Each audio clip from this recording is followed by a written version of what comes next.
మన ప్రభు అయిన యేసుక్రీస్తు వారి నామంలో అందరికీ వందనాలు. ఈ దినమందు ప్రభు అయిన యేసుక్రీస్తు వారు పరిశుద్ధ గ్రంథం నుంచి కొన్ని మాటలు మాట్లాడుతున్నారు. అవి ఏమిటి అంటే, దేవుని కుమారుల ప్రత్యక్షత కొరకు సృష్టి మిగుల ఆశతో తేరి చూచుచు కనిపెట్టుచున్నది. ఎలయనగా సృష్టి నాశమునకు లోనైన దాస్యములో నుండి విడిపింపబడి దేవుని పిల్లలు పొందబోవు మహిమగల స్వాతంత్రము పొందినను వీక్షణ కలదై స్వేచ్ఛగా కాక దానిని లోపరచువాని మూలంగా వ్యర్థపరచబడెను. సృష్టి యావత్తు ఇదివరకు ఏకగ్రీవముగా మూలుగుచు ప్రసవ వేదన పడుచున్నదని ఎరుగుదుము. అంతేకాదు, ఆత్మ యొక్క ప్రథమ ఫలము నొందిన మనము కూడా దత్తపుత్రాత్వము కొరకు, అనగా మన దేహము యొక్క విమోచన కొరకు కనిపెట్టుచు మనలో మనము మూలుగుచున్నాము. ఎలా అనగా, మనం నిరీక్షణ కలిగిన వారమై రక్షింపబడితిమి. దేవుడి దినమందు మనకేం చెప్తున్నాడంటే, సిద్ధపడుట. ఆది కాలంలో దేవుడు ఆదామును అవ్వను సృజించాడు. వారు పాపము చేయక మునుపు ఏదైనా తోట ఒక హెవెన్కి ఒక పిక్చర్ లాగా ఉండేది. హెవెన్కి ఒక మనకి విజువల్స్ చూపించేది. కానీ అటువంటి ఏదైనా తోట తర్వాత శపింపబడింది.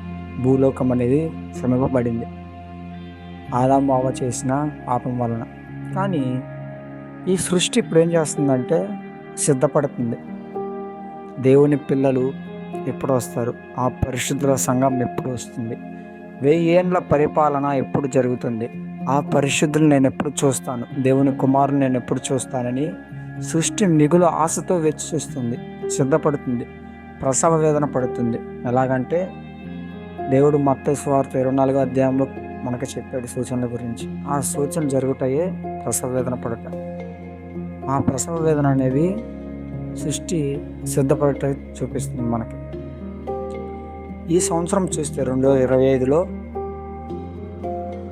గడిచిన 10 రోజుల్లో 2 రోజులు 2.5 మిల్లీ సెకండ్స్ స్పీడప్ అయింది భూమి తిరగటం.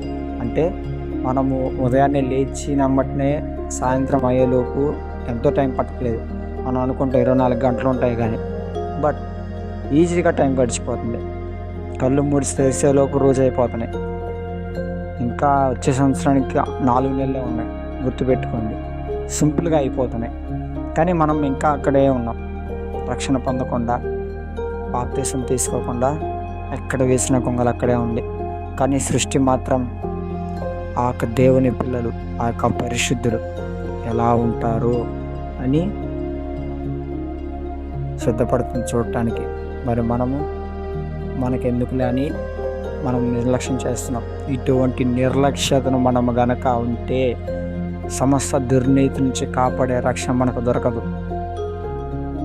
దేవుడు మనలను రక్షించడు.